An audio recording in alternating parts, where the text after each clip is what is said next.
What's up, everyone? Welcome to the Fantasy Guides podcast, brought to you by shopfantasyguides.com. I am Jesse Preston, and I am joined by two fellow Fantasy Guides contributors. We've been running the same format the last few weeks, breaking down these rookies. I am here with our guest host, Andrew Teuscher, and our other rookie analyst, Jacob Rhodes. Andrew, how you doing tonight? I'm doing fantastic. I'm glad we're finally getting to talking about these rookie wide receivers tonight. I mean, it's just by far the best group of guys we can talk about. We were struggling a little bit to talk about those running backs, and I don't think we're going to have that issue tonight. This should be a little easier conversation, right, Jacob? Yeah, I was a little bummed I missed out on the running backs last week, but then I listened to the podcast and I wasn't all that bummed because I just would have got a lot of crap all pod, and it's not a great group. So this is going to be a much better episode for us to go through. Well, I think this is a very, very exciting class. Andrew, I'll kick it over to you so you can run it like you have the last couple weeks. I do want to give a shout out to the Rippey brothers. They are letting us kind of take hold of this thing. Stephen Rippey, of course, is our fearless leader working over at Fantasy Guides, and his younger brother Casey is usually on the pod. And we are running the skeleton crew here because we are the guys really in the foxhole with these rookies, and Casey just distracts us. So I've been liking the format. Andrew, what do you think? Yeah, we've been cooking. We've been in the kitchen, and we're producing some good stuff. And speaking of food, I thought the best way to break down these rookies, because we got a lot to go through and a lot of good ones. The best way to break them down is by comparing every single one of them to something that's near and dear to all of our hearts, and that is world-class snacks. Because we got some world-class wide receivers here to talk about. So that'll lead us right into our first one. And unlike running backs, this wide receiver class is incredible. It's deep. It's got elite guys, multiple elite guys at the top. So we're going to have stuff to throw at you guys nonstop in this pod. Every single one of these guys I could see being good in the NFL. And that starts with Marvin Harrison Jr. right there on number one. And I have to say, as a young guy, I keep accidentally always like typing in and saying Marvin Harrison, and I always leave off that junior. And so that's going to be a huge age disparity there, showing age. But Marvin Harrison, class of the class. All right. I know that's repetitive, but like he is the top tier guy here. Therefore, I imagine Mr. Marvin Harrison here as being most similar to Oreos. That'd be his snack comparison, his metaphor here. The reason for it, I go into detail. Everyone likes him as a prospect. I have not met anyone that does not like Oreos, and anyone who says they don't like Oreos, that they're just trying to have a hot take. Same with Marvin Harrison. There's layers to his game, just like there is to an Oreo or an onion, as Shrek might point out. There are layers. He can do everything. There isn't anything this guy can't do. He's versatile. It's a versatile cookie, the Oreo is. You can dunk it. You could take it apart piece by piece. You could eat it raw, as one could say. He's just it's the best thing ever. No one doesn't like it, and it's top tier. Jesse, tell me more about why Marvin Harrison's an Oreo. You know, I like that one. I think you've got some good analogies there. I'm fine with that. Just a little background on him. His freshman year didn't play a whole lot, and then the way bowl games are nowadays, Garrett Wilson and Chris Olave sat out the bowl game, and he had a chance to just blow up in the Rose Bowl. He looked really, really good at the end of that year, and then just carried on through his next two seasons being the most dominant wide receiver in the game. I don't know how he didn't win the Biletnikoff in 2022. He should have won it. And I don't know if he won it this past year. I actually am not sure. No, it went to Roma Dunze. Yeah. So, again, probably the best receiver to never win the Biletnikoff, I guess. Jalen Hyatt got it the year before. Yeah, exactly. 14 touchdowns the last two seasons.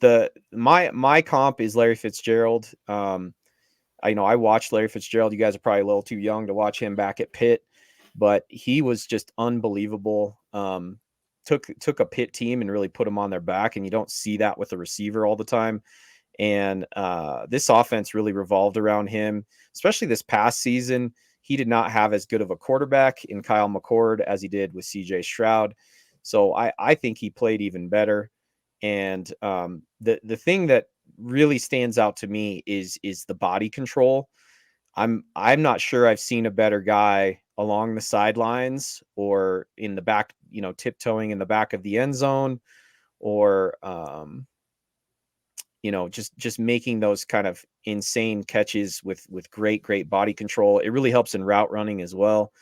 I think he's the best thing since Larry Fitzgerald. So that's where I'm at with him. Oreos, I like it. Jacob, what do you think? He's like an Oreo, but you know how like the commercials in the Super Bowl, they were twisting the Oreo and one side would have the filling and the other wouldn't. He's like an Oreo if you twisted it and both sides had filling on it.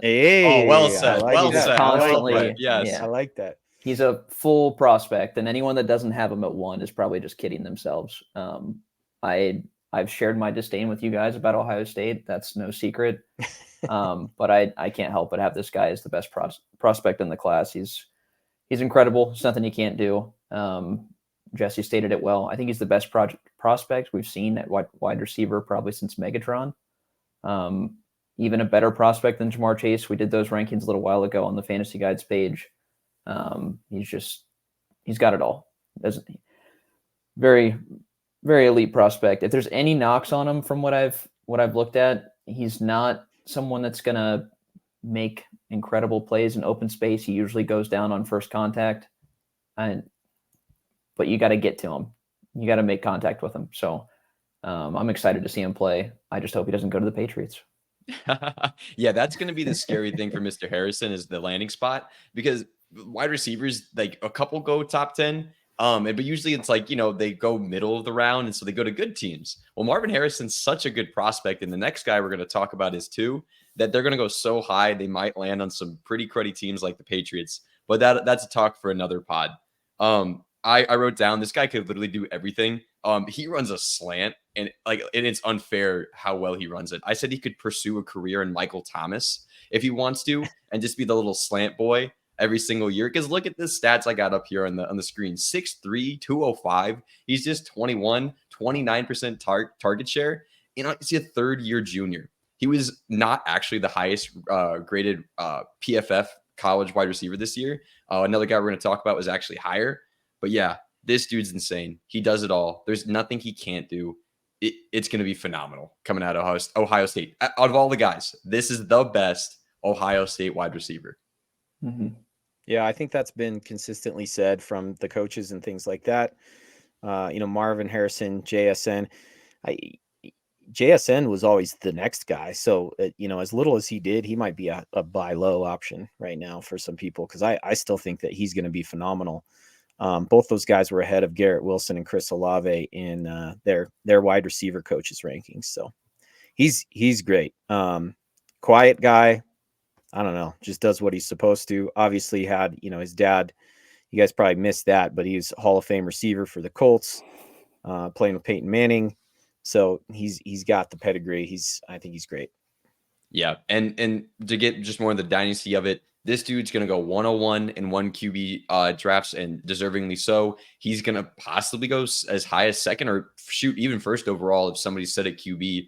There is not too early to take this guy. Now, I'm taking quarterbacks over him, but you can justify taking this guy 101 in any league, any situation. Absolutely there. Top of the line, elite prospect, Bijan level height, but at wide receiver this year, I think is the best way to put it. And another guy who would easily be wide receiver 1 last year and in most classes is this next guy we're going to talk about, Malik Neighbors out of LSU. All right, so just to kind of lay the scene, getting some of those stats out of the way. Size, dude, 6'1", not small. Not as heavy as Marvin Harrison, and that shows on the field. 188 pounds, young guy out of LSU.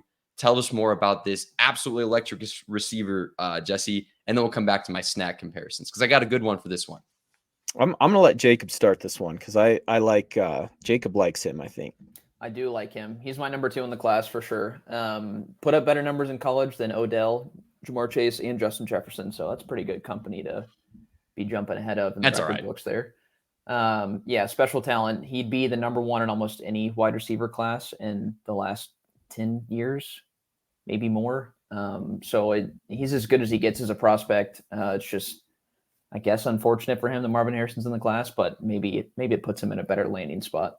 He averaged 17.6 yards per reception last year. That's my favorite number from him last year. It's incredible. You got it up on the board there if anyone's able to look at the screen, but it's an incredible number to put up. 14 touchdowns to go along with it. So knack for the end zone, big play receiver, has all the physical traits you want out of a guy that's just going to be elite at the next level. I'm excited for him. I think that this past LSU team was really it was like the AJ Brown, DK Metcalf Ole Miss team, where they just had these two big physical wide receivers. I'm surprised he's only 188 pounds because, God, he looks just stacked out there on the field, and he plays strong. So for me, the two players out of LSU kind of remind me of watching DK and AJ Brown that year at Ole Miss, where it just seemed like they were open deep down the field all the time. I think Malik Neighbors pulled double teams a lot and still was able to produce 89 catches for 1,500 yards. So when they roll coverage to him, there was just so many other weapons on the LSU team too that that's why Jaden Daniels was your Heisman winner. He was throwing to two big time, maybe first 2-round wide receivers. You don't see that very often. But Neighbors, I think the most impressive thing about his game is kind of what you actually spoke about as a weakness for Marvin Harrison Jr. When he catches the ball, he is then a running back with the ball in his hands, and he runs strong. One of my favorite plays on the season was just a little smoke screen out to him that he just housed from like 35 yards out. I can't remember the team it was against, but if you find it in the highlights, you'll kind of see what I'm talking about. He catches the ball and he is up to full speed really quickly.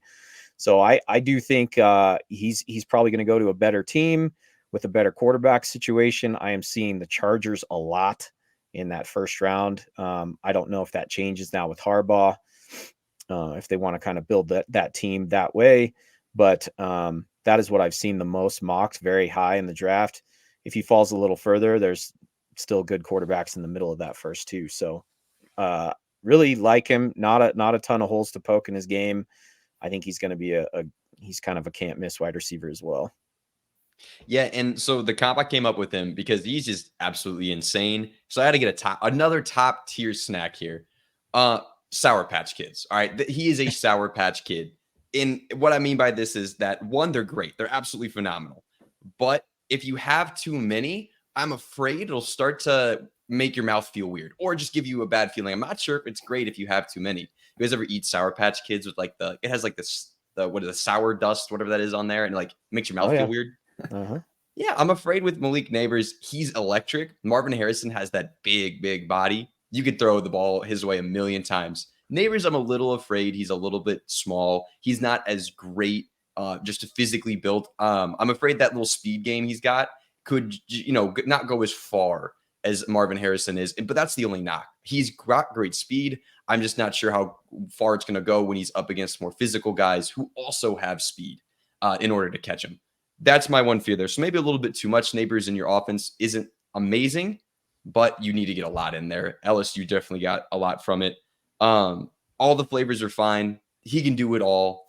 There are some supreme flavors, just like he has some supreme talents. Clearly, Blue Sour Patch Kid doesn't get better than that. But, a lemon one, I don't need that as much. That's like his contested catch ability there. It's like, it's there. It's fine. I'll eat it, but not amazing. Not like Marvin Harrison. So that's why Malik Neighbors is a Sour Patch Kid, and putting my dynasty cap back on, my fantasy player, I'm looking for numbers. Check the box. I'm looking for production, that is. I'm looking for demanding a high target share, 32%. Wow. Commanding targets. And I'm not only just looking for that. I'm looking for a guy who commanded targets in a stacked offense. And Jesse and Jacob, you guys both hit on it. There are other dudes in this offense who absolutely command targets. And in years past, Kayshon Boutte, not a great guy in the NFL right now, but that dude was an NFL prospect. Brian Thomas might be a first rounder as well, and this dude's still grabbing 32% of targets. Guys, got any more final thoughts on Neighbors? It's hard not to be sold on him. Well, I think he made Kayshon Boutte irrelevant. I told everybody to stay the hell away from him on this particular wide receiver breakdown last year, and I was right. The guy had issues at school, personal stuff come up, and then they had guys like Neighbors, and they just kind of moved on. So no, I think he's really good. He plays bigger than his weight. He's not like a skinny wide receiver like some of these other guys we've seen coming in, but even that hasn't been as big of a concern over the last few years. So I am personally, Andrew, I'm a big fan of the watermelon Oh, version of yeah, the yeah. Sour Patch, the Sour Patch watermelon. I just got to throw that in there. Absolutely. And he has that watermelon to him. I mean, dude, the way he can separate, I think it was Trevor Sikkema had a quote. He separates like Antonio Brown, where it's natural. It's Yeah. habit. Like he's not even trying and he's just gone. He is the most burst out of anyone in this class. And that's actually saying a lot. Well, and Uh, that's the other reason that I thought of those Old Miss guys is if you watch those highlights from that year, I think it might have been Chad Kelly throwing to him back then. I think He was so. just throwing to wide ass open wide receivers all the time. And these two guys, they were wide open a lot of the time. Now I will say though, he's a little stronger at the catch point than Thomas. Like he would Mhm. go up and kind of make contested catches as well when he needed to. So that's what makes him that elite prospect too. Is it really is all those flavors are nice, like you said. Yeah, just some of them I like more than others. And going into our next guy, another dude who in last year's class would have been the wide receiver one, I'm convinced, or at least very much in contention with it, but a little bit of a different wide receiver, Roma Dunze. I'm a big fan. I'm going to start off by saying that. I'm going to go right into his snack comparison because, man, I like him, and I like me some Doritos too. Roma Dunze, definitely a Dorito. Here's my reasoning. He's not the most exciting option. You watch him, he is not popping up the page nearly as much as some of these other guys, like the top two dudes. But a Dorito is not blowing you away. You eat one Dorito, you're not just like, oh my gosh, that was incredible. It's not like a blue Sour Patch Kid or an Oreo. But you can eat a bag of those before you even know it. And you're watching film and you're looking through stats and you're like, it's just all good. I can keep doing this. I want to keep looking. I want to see more. And just one catch isn't going to blow you away. It's eating the whole bag that really does it all for you. And you know what you're going to get, and it's going to be phenomenal. So, Jacob, Jesse, I don't mind who starts. Roma Dunze out of Washington. You guys got him at 3, or would you put him higher? No, I think he's right there, solid 3. I think that he might actually kind of be in his own tier because I think we fall off a little bit after this. And I don't think he's quite as elite, like you said, at some of the things as some of those other guys. He's an interesting one because if he would have come out last year, I would have had him a lot further down the list. I liked Mhm. guys like Josh Downs, Flowers, Addison, JSN. I liked all those guys more than him last year. But now, after the year that he produced, as you said, Jacob, the Blitnikoff winner, I had to move him up the board, especially with his size, especially with the way that they used him when the game was on the line. They leaned on Roma Dunze, and I think that's where I kind of took the next step with him as a prospect. He actually ran a reverse in one of their late games. I think it might have been Oregon State, where it was kind of coming down to the wire. It was like 4th and 2 or 4th and 1, and their coach said, "We're going to put the ball in the hands of our best player," and they actually gave him a reverse out of almost like a little bit of a goal line look, and he just about broke it and got his team in a position to win that game. So, just they really leaned on him. Michael Penix trusted him, threw him 92 balls this past season, 13 touchdowns. I think he's deserving of the Blitnikoff. Just tough for Marvin Harrison Jr. to not walk away with one of those, but great player. Like you said, maybe not quite the separation ability of those other guys. Just as good though in the red zone and with contested catches as Neighbors. Maybe just not as electric with the ball in his hand. He I think can go up and get one. Yeah. What do you think, Jacob? Yeah, I agree with all of what you said there. He's a smooth vertical receiver and showcases a lot of concentration on those contested catches you were talking about. And he's another guy that I just pointed out the 17.6 yards per reception for Neighbors, and you have a Dunze who put up 17.8. So he's got great size and he's got elite speed down the field. Actually has a track background, so that always helps with those guys when you're wanting to see them run down the field. And similar to Neighbors, it's another guy that put up insane numbers with a lot of heavy competition at receiver. There's 2 guys at Washington that are going to be highly drafted, day 2, day 3 guys. So he was able to put up big numbers this year and good numbers last year with that talent surrounding him. So it's important that he was able to be the one to relied on to be that alpha in that offense with such good receivers beside him. I think it shows a lot of the maturity that he has and a lot of the talent that he has. Big catch radius, trust him in the end zone.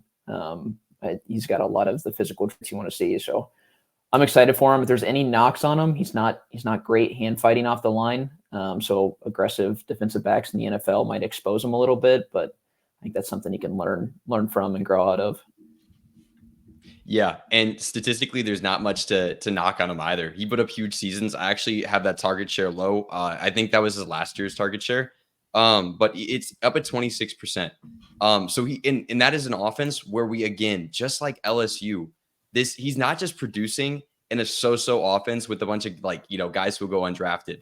There are multiple dudes who are going to get drafted off this team, including Jalen McMillan. Looks like he'll probably go second, third. Jalen Polk looks like in some mock drafts, he's sneaking closer to the first round. It's still a second rounder, but still major competition. He's still producing. They had a huge offense there in Washington. So it's not just stat compiling. Like you guys said, this is their dude, and he definitely can do it. Guys like Daniel Jeremiah actually have him ranked above Neighbors. And again, Jeremiah has him as his third overall player. That's ahead of guys like Drake May or other big names from this draft. So if he's going to be a lot of people's cup of tea as a bigger guy, more consistent. I compared him to Michael Pittman. Felt like he could do a lot of things, just like Michael Pittman. I think Michael Pittman can do everything, not as well or at elite level, but everything can be done. And there's nothing I don't think he can't do. So I like that comp a lot. Yeah, he's not quite as big as Mr. Pittman, but man, this dude can get up. I wrote down he's got to be great at Where's Waldo. When that ball goes over his shoulder, he spots it immediately. And my other favorite note I had for him is he can get a rebound over Shaq. He goes up, he's getting that ball. Nobody is stopping him. No disrespect, Mr. Shaquille. Pushing forward though, this is where we hit a massive teardrop. So before we go there, I want to stop and make sure we've got our consensus rankings. Harrison, Neighbors, Odunze. Is that where you guys have them in order, Jacob? What is that your order? Yeah, that's my order, and I think tier 1 is Marvin Harrison, and then I think tier 2 is Neighbors and Odunze. So however you want to split them up after that's fine, and then we have this tier 3 coming up. But yeah, that's how I have them ranked right now. Jesse, give them to me in your order and tiers as well.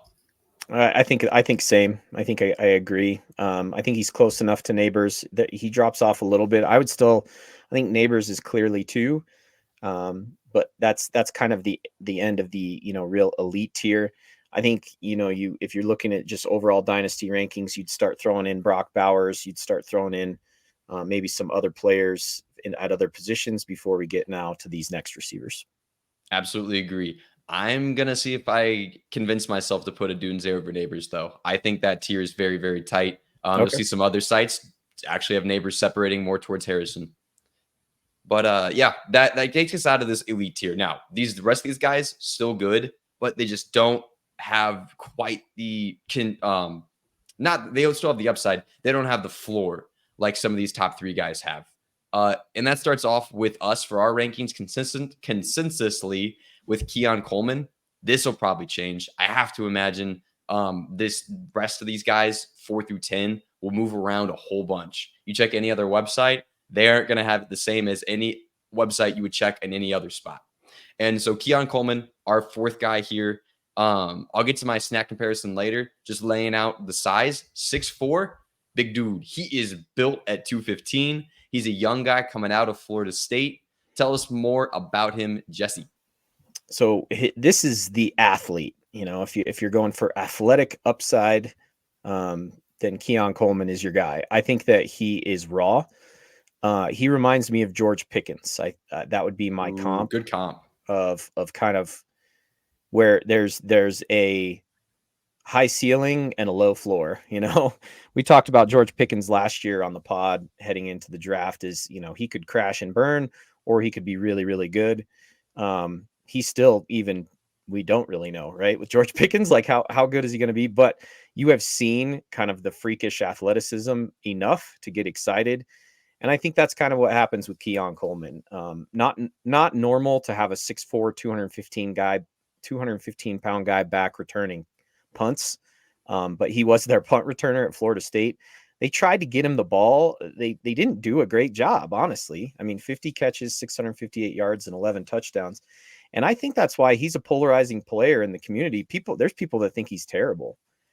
Even Casey was really not very high on Keon Coleman. That good.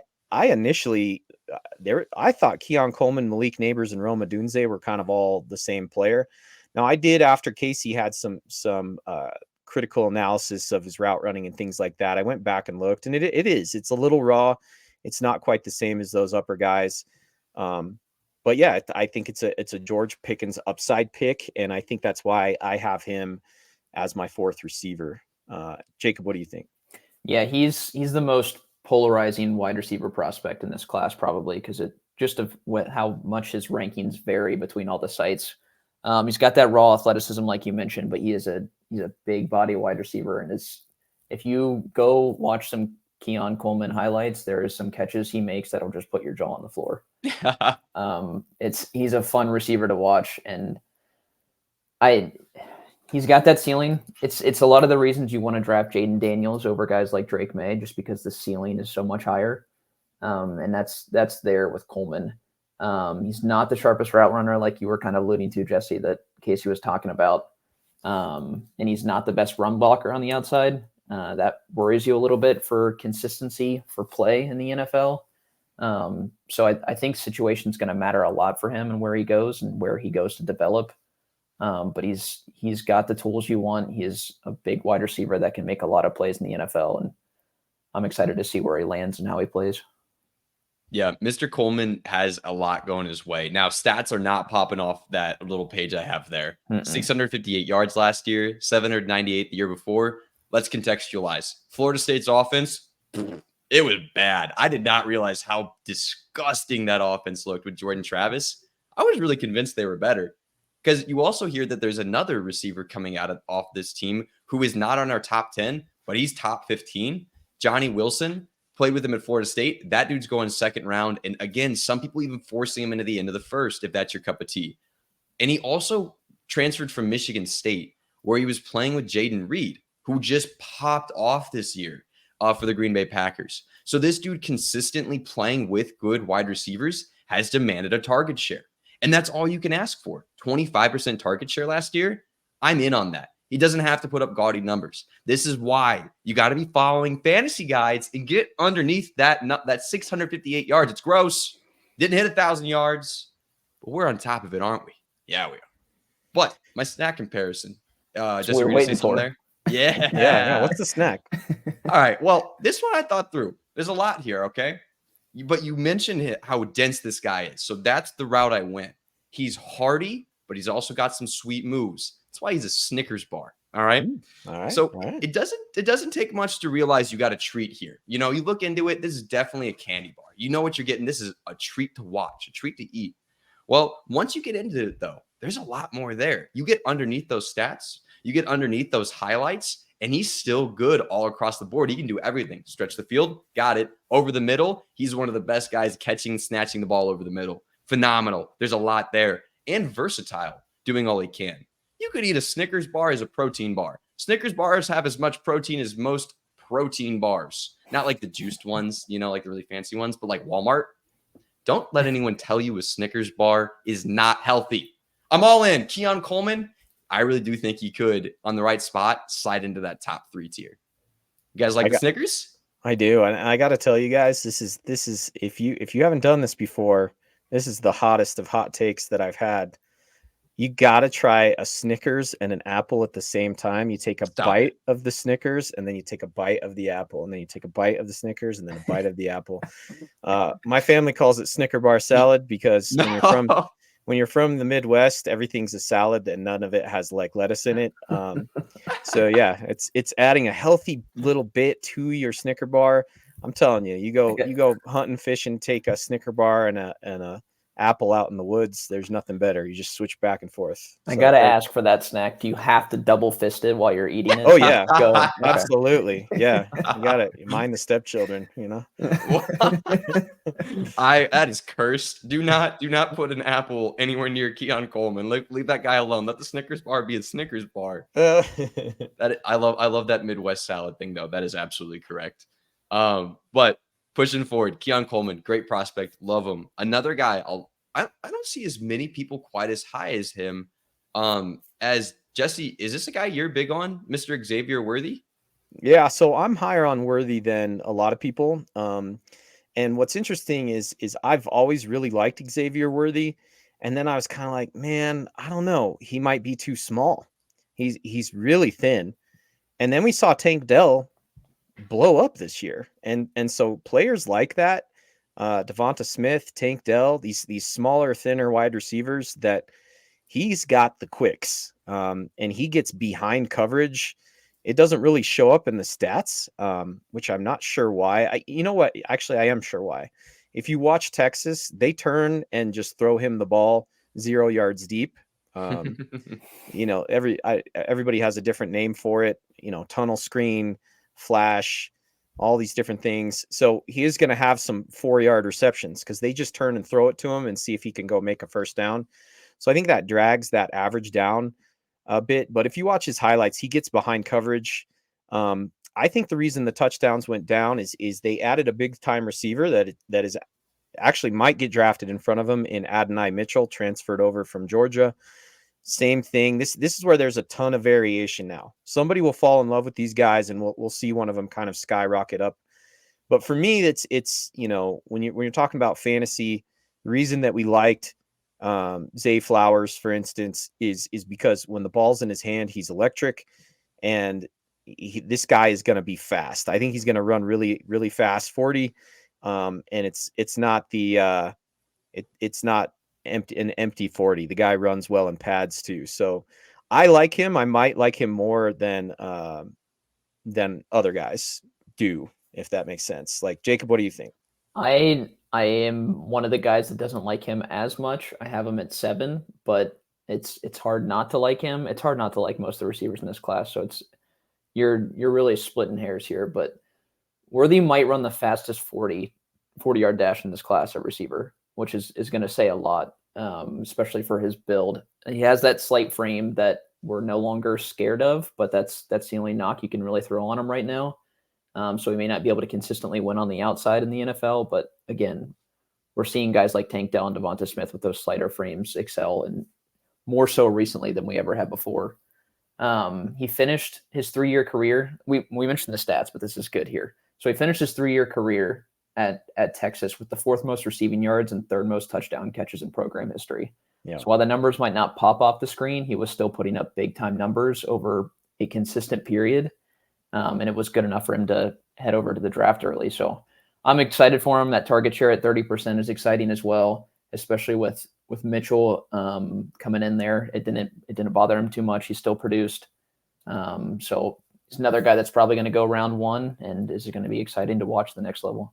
And I think if you even compare him to all those other receivers, who had the better freshman season? 62 catches, 981 yards, and 12 touchdowns as a true freshman. He showed up on campus, and I mean, I've always really liked that ever since the Adrian Peterson days, where it's like, this guy is 18, but he's our best player. Brock Bowers is the same way. He showed up, he was 18, he was their best player. So when you see that low breakout age like that, I do really like that. That tends to translate. That's another George Pickens thing. George Pickens showed up and just looked like a man as an 18-year-old, so he was thin all the way through college, but man, found ways to produce. So I do like him. What do you got for a snack analogy here, Andrew? Yeah, you're comparing him to other wide receivers. I got a snicky snack for you, and that snack is very specifically chosen a chewy Chips Ahoy cookie. All right. The reason for it, this guy's small. You said small, skinny, 6'1", 172. For comparison, Devontae Smith, 6 foot 170. So he really is that skinny, wiry guy. So that's the hint for the soft. But it's delicious. And in the right situation, I would take a chewy cookie like that 10 times out of 10. Now, I don't always want one. I might want something else. It's not always hitting the spot. And, if you put it in the wrong situation, this just might be a me thing. I oftentimes as a child would put my snacks in my bag, and my chewy soft chocolate chip cookies would sit in my little lunch sack and get so warm. And then it got all gross and all over the bag. So I'm afraid Mr. Worthy would land in a situation that won't treat him right, like I treated my soft cookies, and he won't be so bright. But if you look at where he's being mocked, it's towards the end of the first round and early second round. It's where a lot of good teams sit. He's currently being consensus mocked to the Chiefs, which, like you guys said, this dude's going to run a 4.3, a low 4.4. That sounds nice on the Chiefs. So if that happens, I'm in. Every fast receiver, I feel like, gets mocked to the Chiefs anymore.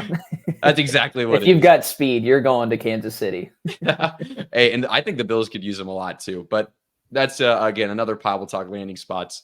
Yeah, I agree with the PFF grade. It's talent. I don't think he's a good technical wide receiver.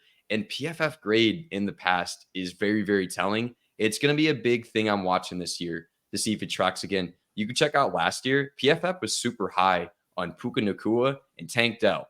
Two guys would lower down a lot of boards.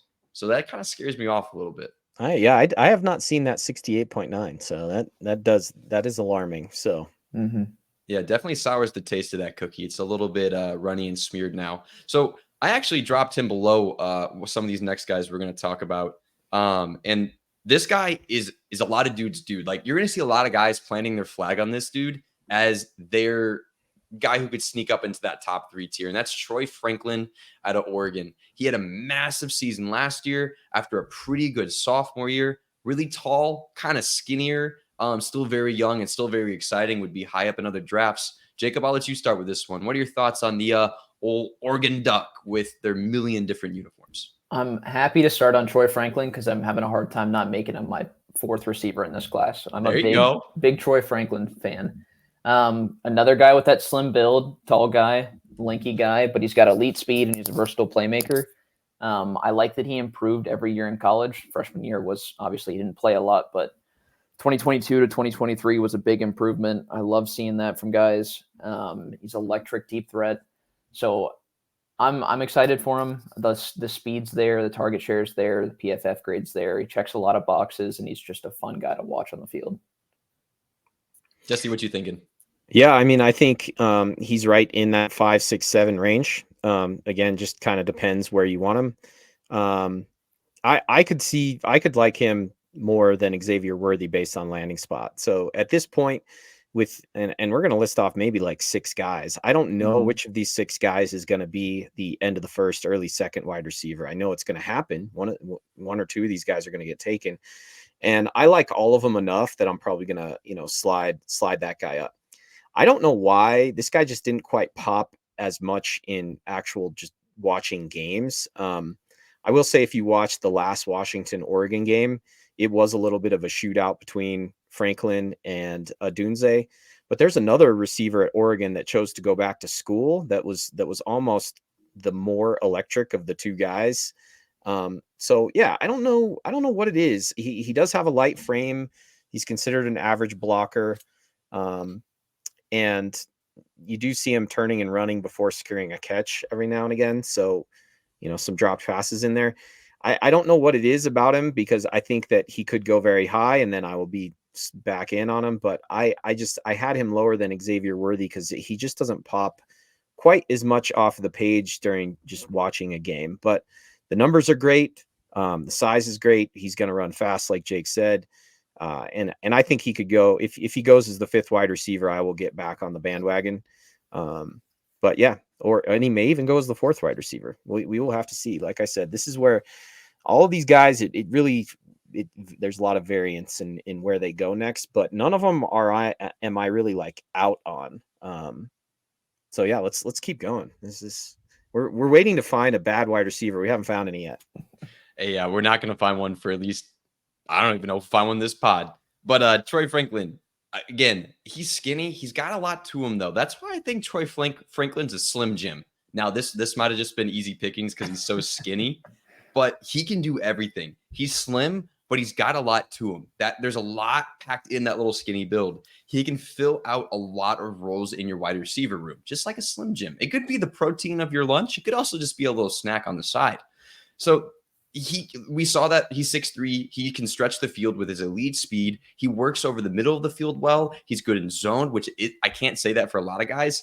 I was watching the Stanford game, and I even noted I'm 2/3 of the way through the Stanford game, and there's not been a single play he wasn't open on because I kept running man on him. So you can't man this guy up. He's going to fly right by him. He's gritty. He's a grown man, blue collar kind of worker. He gets into the blocking. I love to see it. I think the reason he's not popping off pages, though, is he's not so great on the contested catch. It's just that skinny build. So I think in the right hands, in the right offense, if they use him correct, this dude has all of the potential to be something special. Jesse, I'd like to hear more about that other Oregon guy, because one of my concerns is elite production in an elite offense with a good quarterback. Like, how much of it's the offense? I know the offense was great to watch, really well schemed.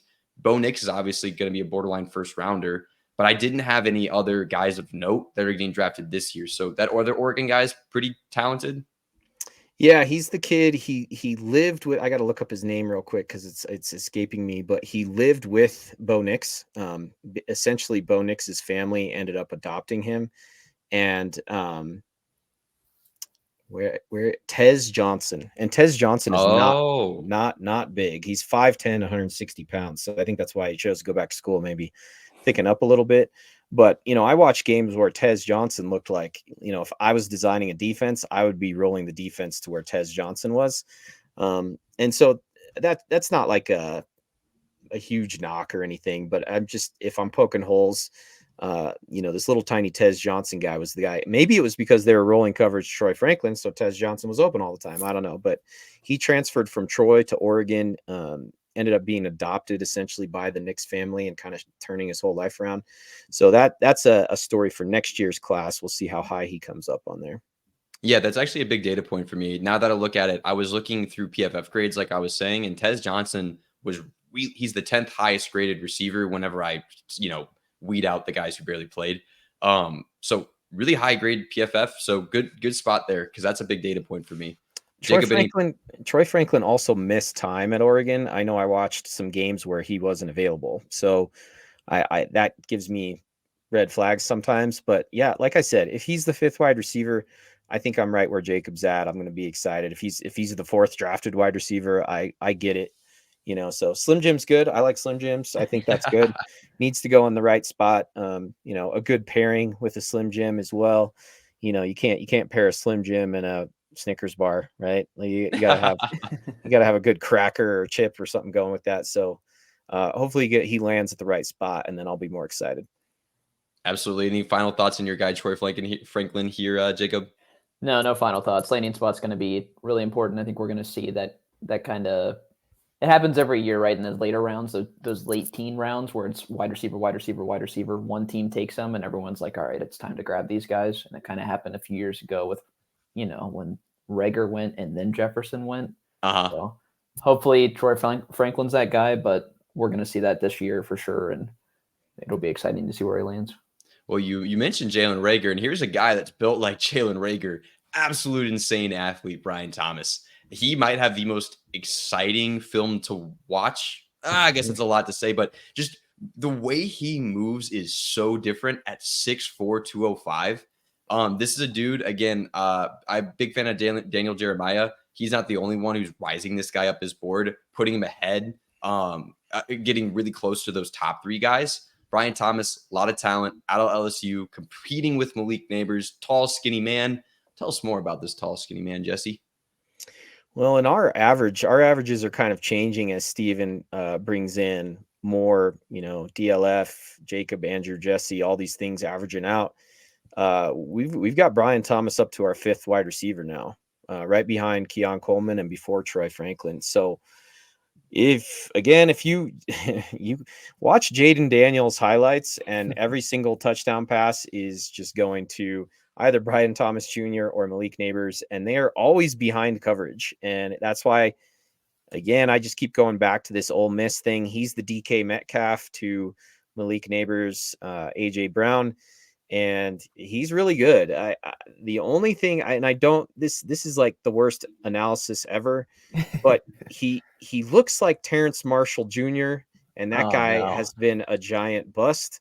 Yep. If you go back and you look at a 6'4", 205 LSU wide receiver that everybody was excited about, that was Terrence Marshall Jr. as well. Almost kind of looks. Yeah, so there's something about that where I get a little nervous, but I think he's way more electric down the field, just in a straight line speed kind of way. Really, that DK thing, I'm liking that.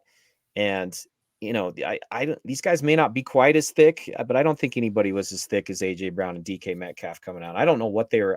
Doesn't DK eat like just gummy bears and crap like that and somehow gets completely jacked. I don't Yep. understand it. That's the secret, is all this candy that Andrew's All talking right, well, about. get some candy to Brian Thomas and then thicken him up a little bit. But yeah, I can't poke a lot of holes. I did not like. Yeah. You just watch him play. 17 touchdowns, 17.3 yards per catch. Those two guys from Ole Miss have panned out as well. So I could see this guy jumping up. You know, I could see people liking him more than Keon Coleman and him being the fourth wide receiver off the board. I would not be surprised by that. So yeah, we have him right in that Keon Coleman, Troy Franklin range. And I think one of those guys is going to be late first. And obviously then we have that draft capital to make him probably our fourth wide receiver.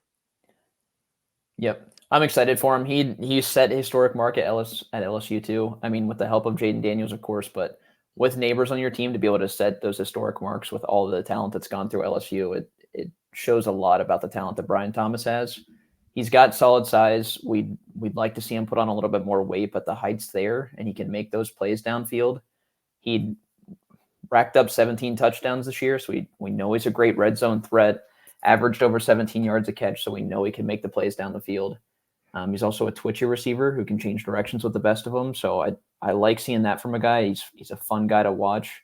Another guy, Andrew, I'm not sure where he ranks, but the PFF grade sitting at 74 there isn't as high as we'd probably like to see if you want to poke some holes there. And maybe not the best short route runner, more of just a deep threat guy. But yeah, it's hard to kind of poke holes in Brian Thomas. He's electric to watch. Big play guy. He's going to be fun to see where he lands in the NFL. If he does end up being drafted behind Troy Franklin, Worthy, Mitchell, or McConkey, or one of these other guys, it's going to be kind of the route run, refined route running thing, and that they just think he's kind of a one-trick pony because right, he just literally is behind the defense all the time. But that was my analysis of DK Metcalf. I was like, this guy's just a deep threat. And then he took his shirt off at the combine, and I was like, well, maybe if you throw this to him on a slant, I don't want to tackle him. So maybe he does have some more refinement to him, but yeah, and I do think that he was the benefactor of coverage rolling to Neighbors a lot.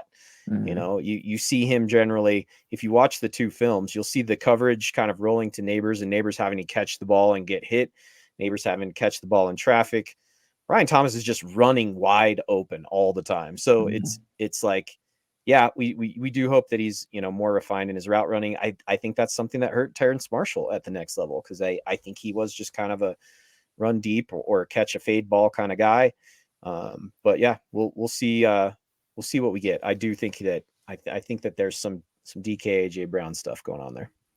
Yeah, I'm a little afraid he plays too soft compared to those guys. But what I marked him as is I think Brian Thomas is a good Hershey bar. He is what he is. And if you give someone a Hershey bar, they know what they're getting, and they're not going to be upset about it. It's chocolate. No one doesn't like a Hershey bar. Now, is it your favorite thing? Does it have a ton of stuff to it? No, but it is what it is, and that's fine. I wrote in my notes, this dude's worst case scenario is he's MVS. That's not phenomenal, but if you're playing in a best ball dynasty league, this dude's going to go somewhere, run downfield very fast in a straight line, and catch most of the passes that come his way. And that's going to have some big weeks to it. So in the right hands, this Hershey bar could be melted and turn into something special. Brian Thomas could, but he very well, I could see his future being go play for this really boring team, run downfield very fast. We'll get you the ball 3 times a game. So that's my fear there with Brian Thomas. And I'm going to push us on to our next guy to talk about. And that's Adonai Mitchell. And this is a dude I am sneaky very high on. Adonai Mitchell, again, another Texas guy, paired up there with Xavier Worthy. And he's basically all the things that Worthy isn't. Big body, 6'4". It says weight 196. I think he plays a little bit bigger. Actually, I do even think that's a typo. What do I have him at here? No, I do have him at 196. He just looks bigger than that. Plays over the middle of the field.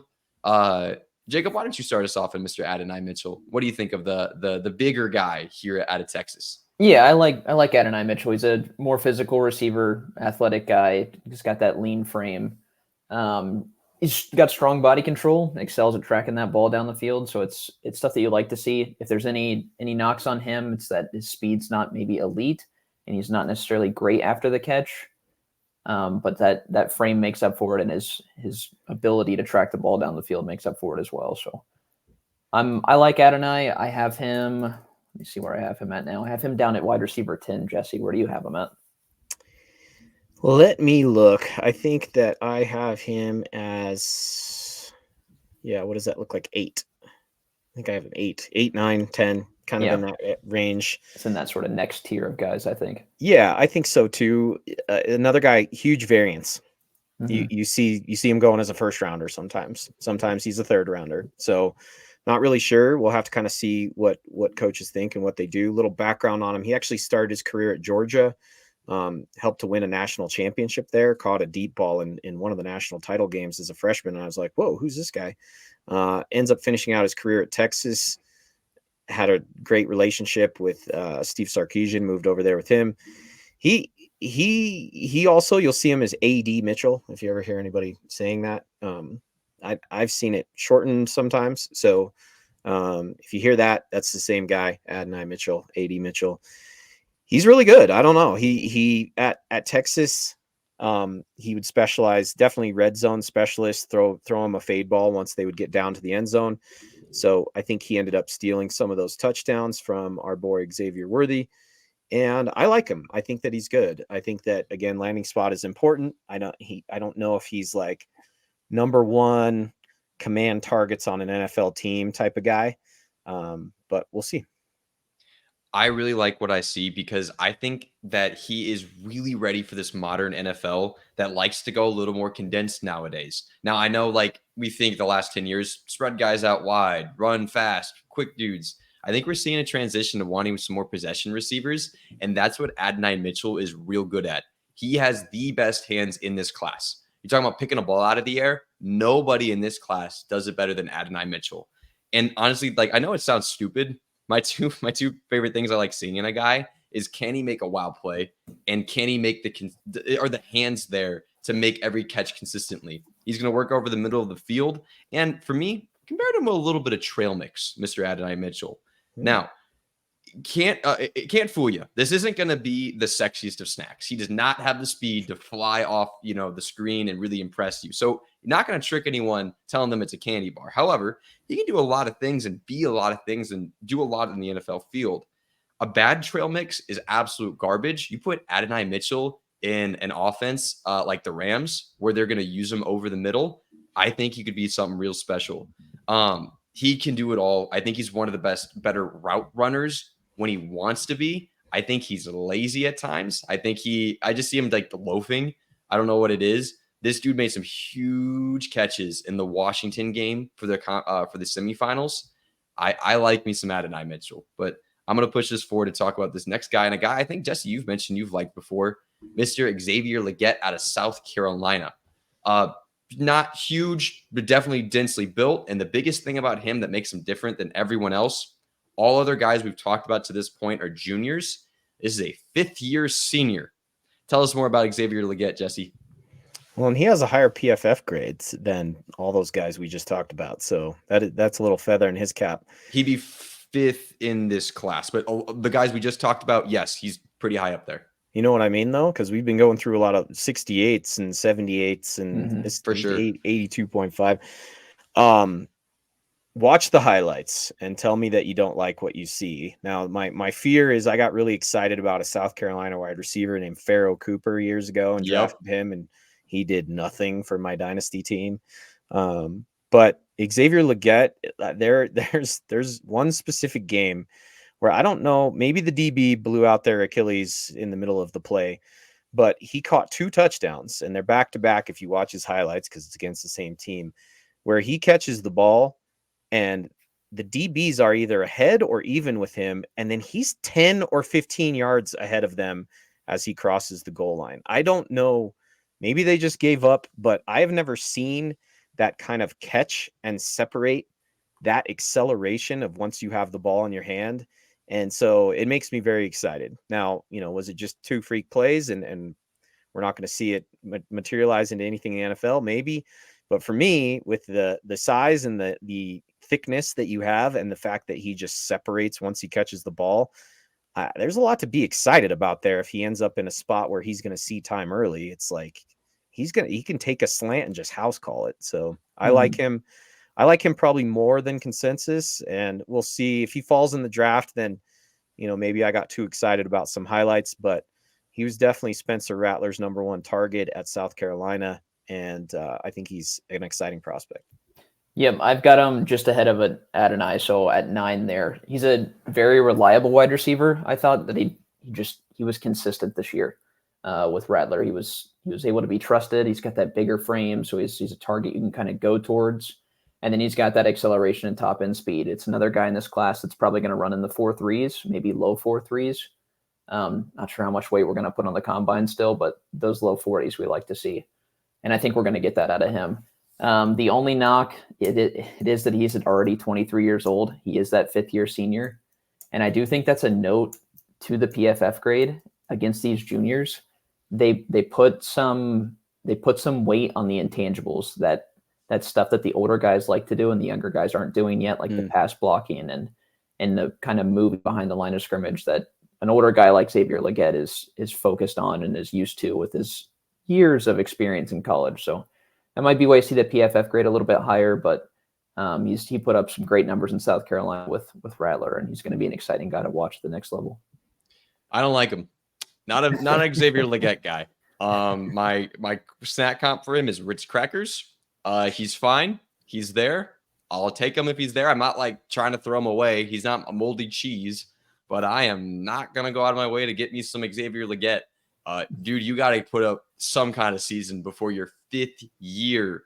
I mean, looking at the stats, 167 yards as a senior, or 4th-year senior. Junior, 63 yards. Year before that, 113. Year before that, 80. Do something, dude. 25% target share on a South Carolina offense that had nothing else going for it. I don't like Xavier Legette. Old, boring. I want one of the fast, exciting guys that are above him. I don't want this guy. But after trashing Legette, we'll go on to the last guy we're going to really focus on. And this, so for me, Legette and this next guy are a tier down, where I just don't think they have as much upside. But I could be convinced on Mr. Ladd McConkey. First off, phenomenal name, Ladd McConkey. That's something out of like NCAA, the new one's about to come out, or a comic book. This is a dude. I'll preface real quick. Coming off an injury. Jesse, you remember what injury he's coming off of? I know he had one last year. I'm not sure, but he got hurt. That's why you see those numbers down this lot last year. This is about to be his takeoff year at 22. Year before, kind of a lower volume passing offense, stuck behind Brock Bowers. So numbers don't tell the full story. A high PFF grade from his junior year, that'd be the year before the one he just played. I don't know who wants to start. Anyone a big Ladd guy? I'll start on Ladd, Jesse, if you don't mind. Yeah. He's another guy that's been climbing up draft boards, kind of similar to Brian Thomas. He's creeped into round 1 on some mocks that I've seen. So that'll be exciting if he finds his way into that first day of the draft. But he's got great hand speed and yak ability. He returned balls in Georgia, and with all the talent that team has, to see someone doing something like that is special. But he's similar, Jesse, to, I can't remember who you were talking about earlier, but it's someone that was used to catch those kind of smoke screens a lot at Georgia, not used down the field a whole lot. Yeah, Xavier Worthy type. So it'll be interesting to see how he works down the field. He's not like the twitchiest wide receiver, and it's another smaller build guy. But once you get the ball in his hands, he's exciting to watch.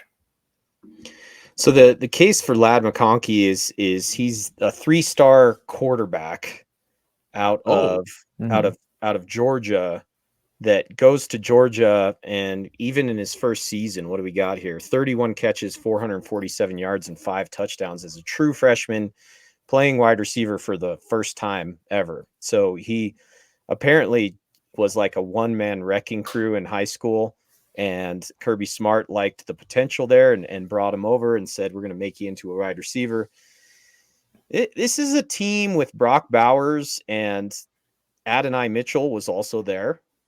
This guy we talked about earlier, and some huge Jermaine Burton, who ended up transferring to Alabama. those guys both transferred because this guy was becoming the target. This guy was demanding targets as a 5'11", 187-pound former quarterback. So if you go read about his story, it just makes you want to root for the guy. And then if you watch him at the Senior Bowl, just doing guys dirty, as we used to call it, he is a technical route runner. And so imagine Cooper Kupp except fast. And now we're getting into, maybe this is a little more exciting of a fantasy prospect, because when a guy is creating that kind of separation with the route running, that is why Cooper Kupp gets that kind of volume. Cooper Kupp has to be technical because he's not that fast. Ladd McConkey can catch the ball and finish with it. So he was the most dangerous wide receiver, not named Brock Bowers, on that roster. Kind of over the last 3 seasons, he did get banged up and missed some games. So did Brock Bowers, and then they'd lean on some other guys. But it's just really interesting how guys like Jermaine Burton, Adonai Mitchell, they came in as 5-star can't miss prospects and ended their careers at other teams, almost because Ladd ran them out of the building. So he's a really, really interesting player to me.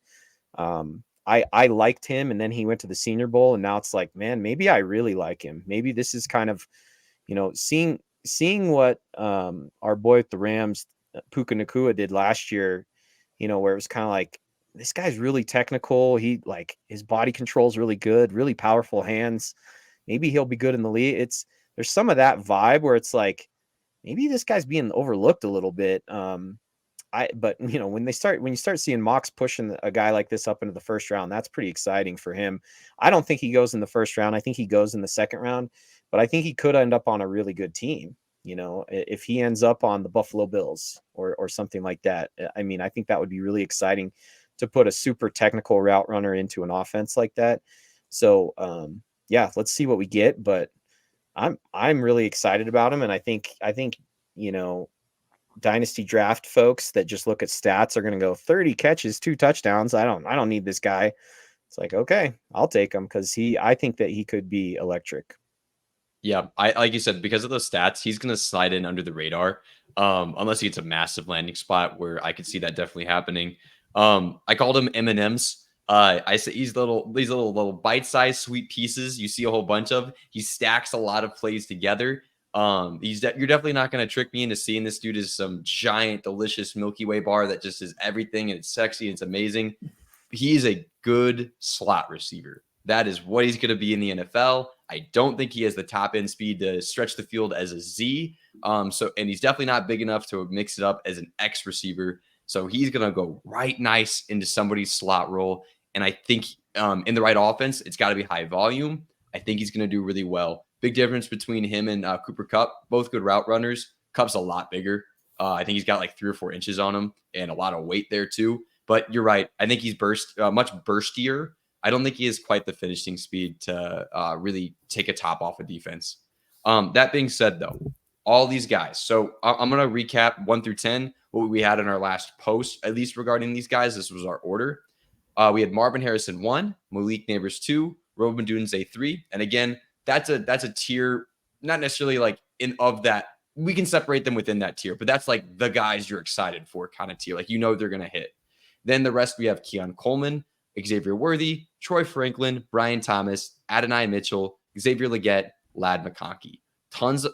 Lots of guys after these dudes who are exciting. We'll get to them another pod because, man, we got a long off season. So I asked you guys one last question. Jesse, I'm going to start with you. Who's the best of the rest? Numbers 4 through 10.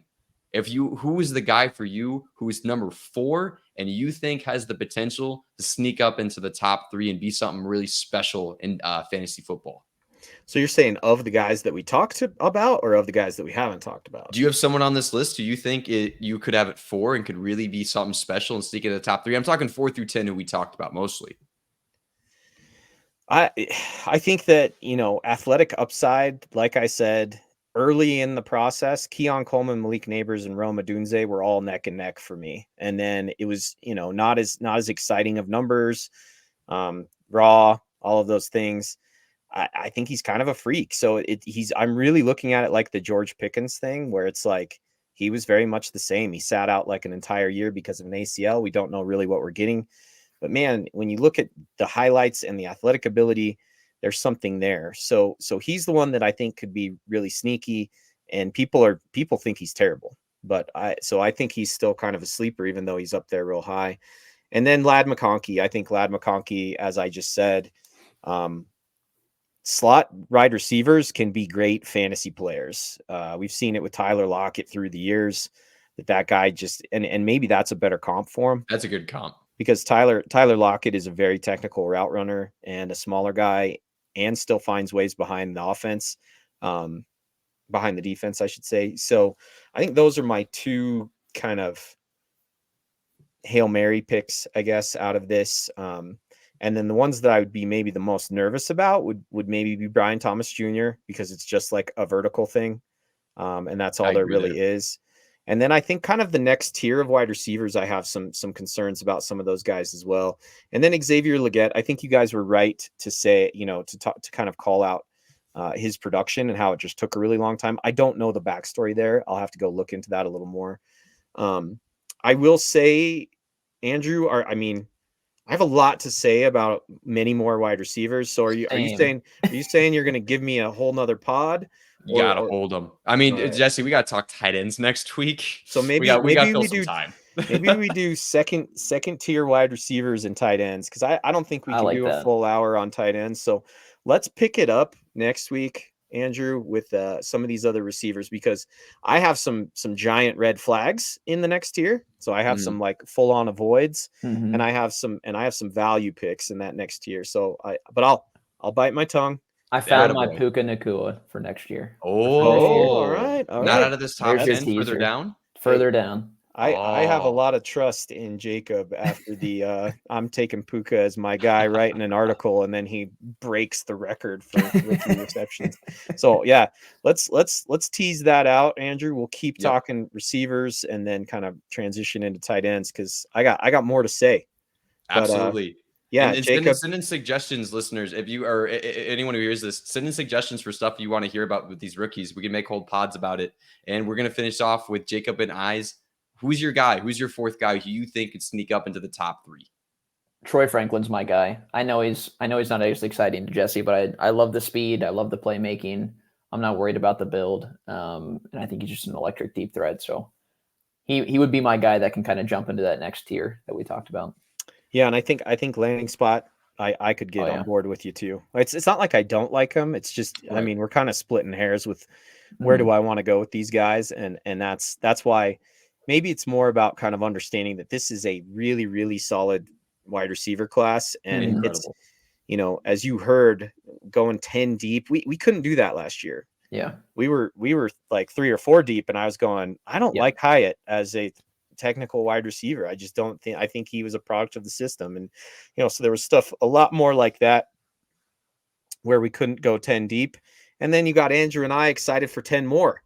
So I mean, it just shows you that this class could be really special as far as wide receivers. So let's jump into that more next week. I think we'll call it for the pod. Andrew, anything else to add? Just going to point out, like you guys said, you keep mentioning it's a deep class. Just to contextualize for everyone, there are 12 wide receivers according to mock draft database. 12 receivers supposed to go in the first 2 rounds. So we do got a lot to sparse through there. It's going to shake up a lot of fantasy stuff next year. Heck yeah, it is. All right. Well, for Andrew, Jacob, and myself, thanks for joining us. If you've enjoyed this podcast, the best way to help us out is to refer a friend. And please rate, review, and subscribe. We are trying to twist Steven's arm into getting some YouTube stuff up, so keep an eye out for that. We're working our best here. Andrew is doing a great job of producing this stuff now. Andrew, I appreciate you. And next pod, like we said, we will jump into kind of the back half of the wide receivers, and then the tight ends, which are a little bit top heavy. We won't need, we can just spend the last 30, 20 minutes on tight ends there. We can just talk about one guy for 30 minutes easily. I think that will be fine. So appreciate you guys. Thanks for coming on, and catch you next week. Peace. See you later.